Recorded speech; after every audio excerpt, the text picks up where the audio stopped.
So welcome to another podcast with Good Fat Life. And I think, Johnny, is this 200? Yes, it is, Sherri, 200. 200. So... Do we get a prize? I feel like Congratulations. I didn't even realize it till I came in the studio today. So I feel like we should be having confetti and balloons and cake, maybe. Cake, exactly. We need to plan better, Johnny. Yeah.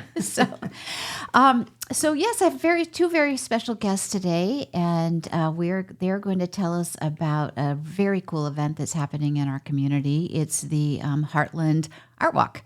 Right? And so my first guest is Jennie Ross from the Hartland Chamber and Susan Pominville. Yeah. Did I get it right? That's right. Yes, okay, got it.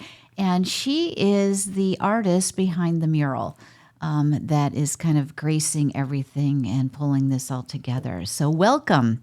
Thank you. Welcome to this. And so, Jennie, let's start with you because, you are the behind the scenes, in front of the scenes a little bit, of all that goes into this event. So what makes this event so cool?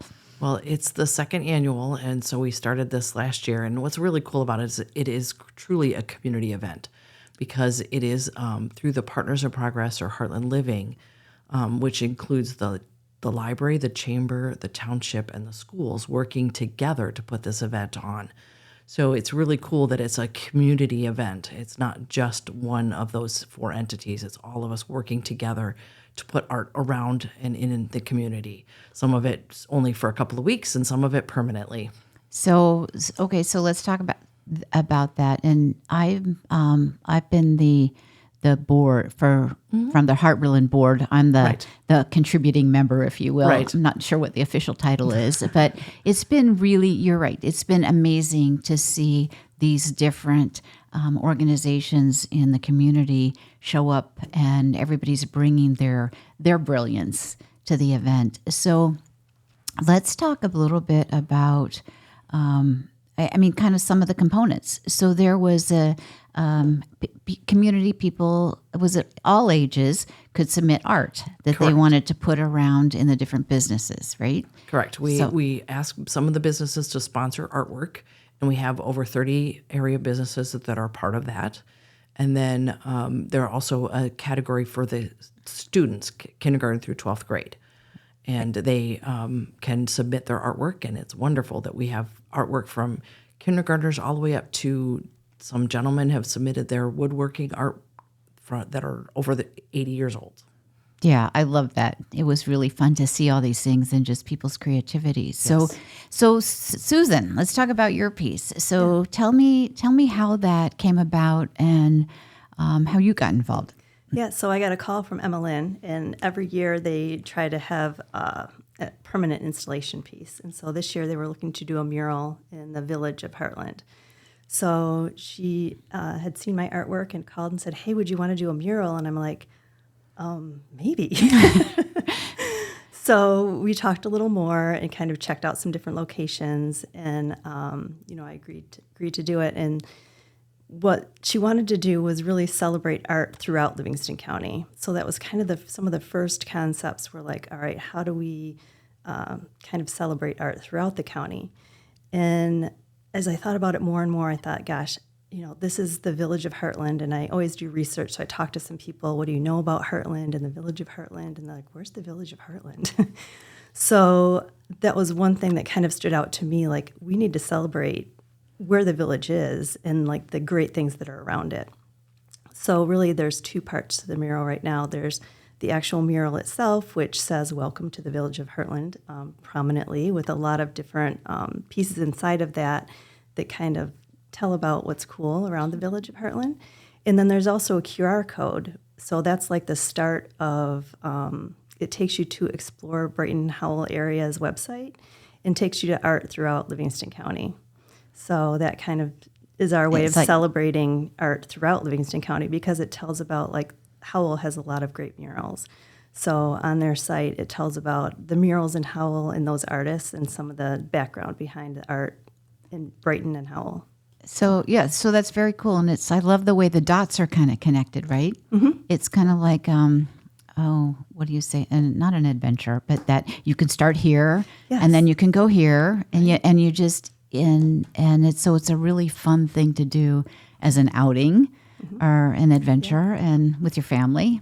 And if you don't catch it the first time, you get the QR code, and you know where art is now throughout the county. So maybe when you're in Brighton, you think to look for it or Start well, and art is such it's such a connector in a community, right? It's I mean, there's this studies and research all over the place that says that a community with art is just a more vibrant, joy-filled, happy place to live, because that art connects people. So there's more to the story on this, though, isn't there? Always. Yeah. So what? There's scholarships. You want Yes. to tell us about those? Yes, we have scholarships for the students that they can win. And if we judge the artwork, that's a private judging group that will judge the artwork and decide. And it's different grade levels. So, a kindergartner is not going to be competing against a high schooler. So we divide it into the grades of the schools to get those student scholarships. But we also have awards for some of the the other entries that are all around the community. And some of the high school and some of the other artwork of students is throughout the community. We didn't have it all at the Hartland Educational Support Service Center is some of the artwork, but we also have it in the township, has some of the student artwork. So the library has some student artwork. So it's throughout the community, which is really cool. And we've got banners up at Settlers Park of not only the public entries, but we also have student entries that are up in the park too. So that's kind of cool. The banners are really cool to see that artwork throughout the community on banners. It is. It's very cool, and I know that there's events too, right? So there's Correct. There's some events at the library that are, and then there's the closing event, which is going to be at the park. And the Correct. bands will be playing. Yeah. Yes. and We've got the Hartland High School band. Once again, art being more than just what's physically there on a wall or on a table. It's art with music. And so the Hartland High School band will open this on October 5th, the closing ceremony that we do on October 5th. We'll have the high school band perform, and then we'll give out those scholarships and awards. And but then this weekend, the 28th, we have a couple events on the lawn of the library, and we will have some portraits where we can, if you want to bring your pet and have them put their paw print on paper. And then the library also has some other activities like making cat toys and dog toys. And so there's some great activities from noon to 2 this Saturday.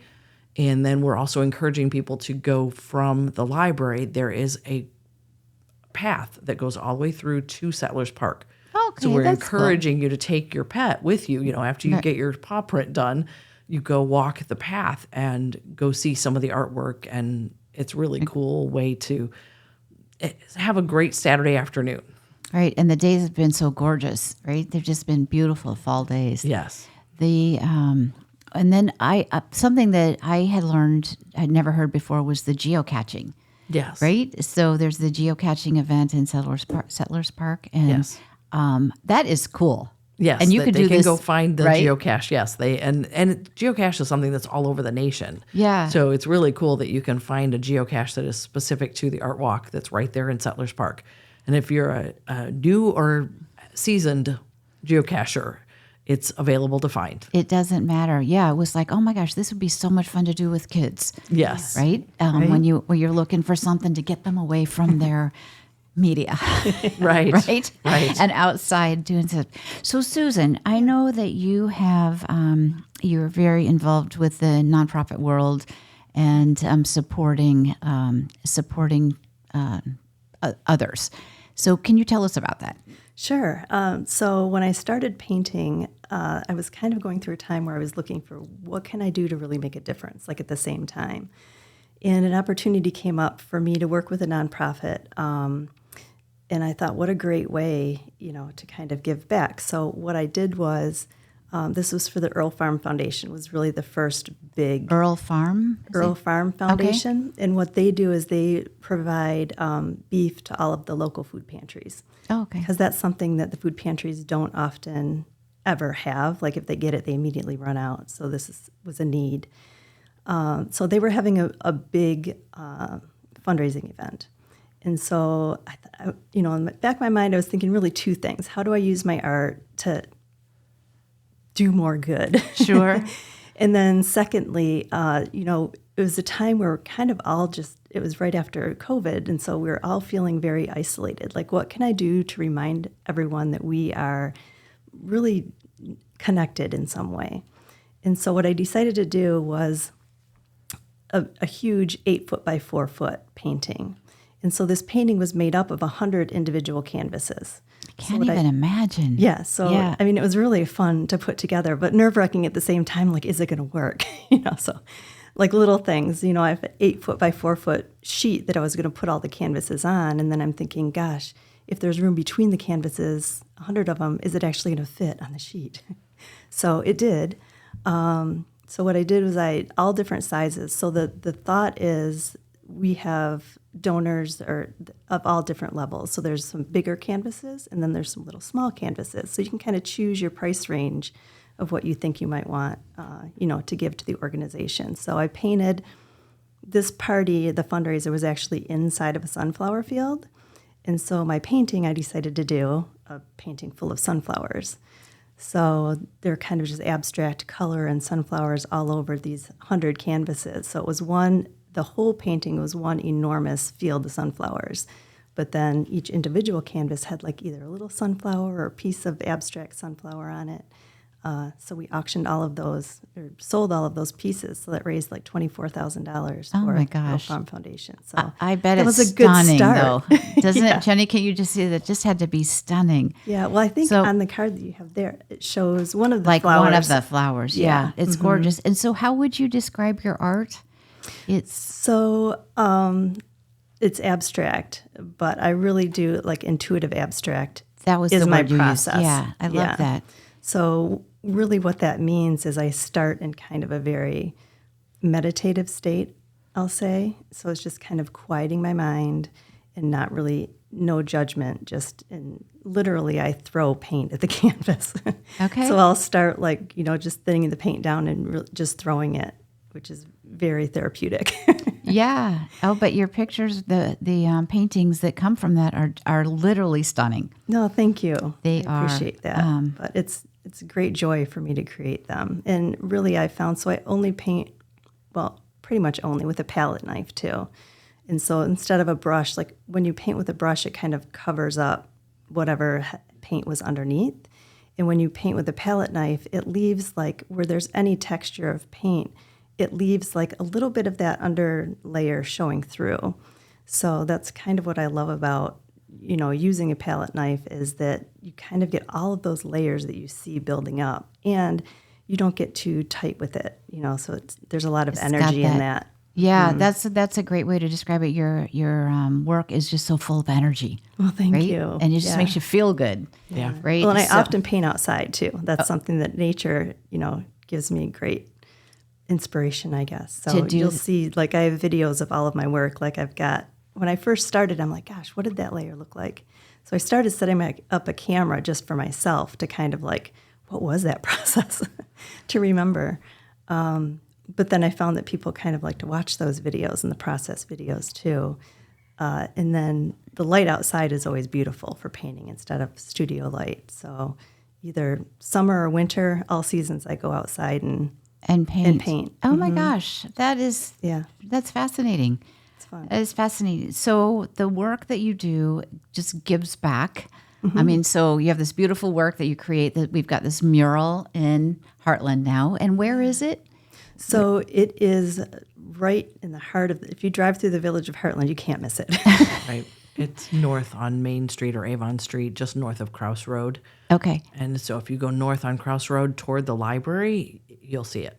Okay. All right. So, and I love the way that it was built so that it will always look great, right? Yes. You did a Yes. process that ensures that it's going to be as beautiful 20 years from now as it is today. Exactly. Yeah. So it's put together in pieces. It's printed on. So the original painting I painted as I normally would, like a 30 by 48 oil on canvas. And so then what we did from that, because we didn't want to paint directly onto the siding of the building, the siding has to be replaced, or over time it ages, that just wasn't going to work well. So instead, we took my original painting, which was smaller, and I took very specific images of each piece of the painting, each part of it, and kind of stitched that together in Photoshop so that it could be very high resolution, looking like a painting, but it's actually printed on aluminum. So those aluminum pieces, if they needed to be, could be replaced at some point. So great use of technology, Yeah, right? right. That probably wasn't available a few years ago. Right. Well, So- what's really cool is that mural looks like looks 3D because she uses the palette to paint, to when we painted it, that it's like really cool that you want to go up and touch it to think that it's 3D, but it's not. And that's what's really cool about that mural is that it pops off of the aluminum. You don't think that it's flat. And that's what's really cool about it, is that it literally pops off of the wall, which is really makes it really interactive in a sense too. And stand out and vibrant, and it Right. brings that energy. It Yeah, does. and that's so what cool. I think, that Yeah. the thickness of the paint, because I use a palette knife, it's very thick paint. And then when I photographed my original piece, I had it in just enough light so that it shows there's a tiny bit of shadow. So that's what makes it pop. Right. All that texture pops is because there was a bit of sunlight, shining on the painting when I was taking it. So you get that tiny bit of shadow that really highlights the texture of the painting. So you were a master at your craft. So, gosh, yes, if you say so. Yes, I'm saying so. You heard it here, right? So it's just as a reminder, it's the Hartland Art Walk, and it is this next week. It ends on October 5th at Settlers Park. Correct. And so that's going to be a ton of fun. Yeah. Well, And- the cool thing too is you go to heartlandartwalk.com, you can find the map that will tell you where all the artwork is. Okay. And then it will also tell you the hours of that business. So Oh, like okay. if some business isn't necessarily open at 9 a.m. in the morning, to make sure to maybe go later in the day. And then we have a vote. You can vote for your fan favorite. We have a fan favorite. So Okay. you can go around and catch all those over 100 pieces of artwork And in Hartland and around Hartland. You can catch all that artwork. And when you find all that artwork, you can take a vote and vote for your favorite, and we will award accordingly. yeah, it's great. It's really cool. That is cool. And I delivered some of that art, and it was to businesses that I didn't know were there. Yeah, so Right? that's really and cool. so that was really cool too. It's like, oh my gosh, we've got to come back. They were both food. And so I told my husband, it's like, yeah, we have some eating to do. We have some more eating to, Right. to do in Hartland. Yeah, right? but there's lots of great businesses that participate all the way up and down M59, but also downtown. So we don't forget to go downtown into the village of Hartland, not only to see the mural, but that there's other artwork there. Not only at the library, but there's a couple businesses in downtown, in the village, that have artwork. Have art. So And it's I- really cool because, like you said, you can take your family and you can go around, and that's the cool thing is that it's an adventure that we have. The artwork's out for the full 2 weeks. Started this last week. It's all the way through this weekend, all the way through October 5th is the final, and we'll be taking down the artwork But there is 3 permanent pieces of artwork. The new mural that was for this year, and then we have 2 other permanent pieces that were put up last year. So that's really cool that we are leaving art also. Right. And I love it that it's an annual event. Yes, it is And an annual so event. the fun thing about that is you get to build on it. Yes. Every year you just get to build. Well, and if you're an artist and you want to submit artwork, we would love to have. Right. And you just have to be a Michigan resident. So that's what's cool is that they can submit artwork. They don't have to be a Livingston County resident or a Heartland resident. They can be Just in Michigan. just in Michigan. So, That's good to yeah, know. So that encourages contributions around the state. correct. We would So- love to have art and all kinds of art. Don't limit your art to what you can draw or what you can paint. That's what's really cool about this art walk is it explores lots of different kinds of art. Very cool. Well, I did started my master's in art therapy for fun. And Fascinating. one of the things that you had to do was art, right? Was throwing paint part of it? Yes, yes. That's very therapeutic. And pots and all Okay. kinds of stuff. And it was so much fun. Just that feeling of, even though I wouldn't consider myself an artist in that respect, it's like you just start doing it, and it's like we're all artists. We are. We are. We are all artists. Well, do you know any child that's not an artist? No. It's taken from us. So we are all deep down. We Yes. are all artists, so it gets to. I love that it gets to bring out all ages. Yeah. Yes. Right, Sure. there's something for everybody. There is. So, all right. Well, on that happy note, then I just invite all of you to check out the Hartland Art Walk, and you go heartlandartwalk.com to get the full list of events and where everything is, and then Saturday, come to the park and hear the band. The band's amazing. Mm-hmm. They do. I love listening to the band and watching those students show up, because they really, really care about what they do, right? So thank you so much for being here and for all you do to contribute to making our community just a great place to be. Yeah. So Thanks so much for having us. Yeah, and don't forget to check out goodfatlife.com. We have our new issue just went to print yesterday, and we're very excited about it, but there's all kinds of really cool stuff on our site that's happening at Good Fat Life. Thank you.